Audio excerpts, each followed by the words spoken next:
The National Socialist German Workers' Party, called the Nazis for short, came to power in Germany and established a dictatorship.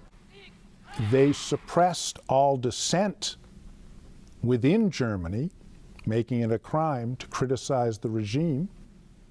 The newly established Ministry of Propaganda and Enlightenment set up various chambers to control specific aspects of German culture, such as art, literature, theater, film, music, virtually all forms of entertainment and all forms of dissemination of news.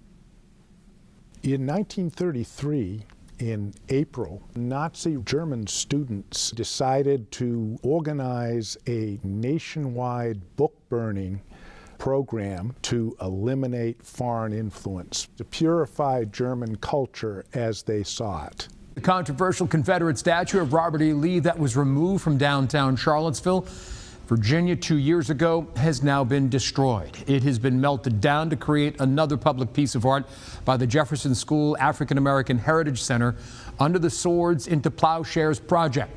The project's website said it, quote, celebrates turning tools of violence into ones of peace and community building, end quote. So you have committees of students meeting with professors together, deciding what categories of books in these university libraries would count as un-German. They didn't see themselves as suppressing culture, they saw themselves as advancing Aryan German culture. It's a moral decision for us. We don't want to take our trauma and have it move to another community. Executive Director of the Jefferson School African American Heritage Center says a new chapter will begin right after the new year. Andrea Douglas says there's a future for the statue, just in a different form. We are going to transform our trauma into something creative, something beautiful, and something important that is highly representative of the ideals of Charlottesville. Douglas is calling on the community for ideas. It is the community that's going to then decide what that object will look like and whatever form it takes. We're not describing or prescribing anything in this. We're just facilitating. Local activist Jelaine Schmidt says their intent isn't to erase history. History and memory are two different things, first off, you know what I mean? We're not forgetting history. What we're doing is reframing it. They didn't see themselves as suppressing culture, they saw themselves as advancing Aryan German culture. Today is for you. The generation born since the end of the war. A pure generation, free from the decrepit ideologies of the past. You are the future. You are the Reich. But you must be vigilant. The enemies of the Reich are everywhere. Those who would anchor you to the past must be eliminated to make room for the new. Today, we tear down the old. Here is your Führer's gift to you. A new beginning. Ja, null.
einfach fantastisch.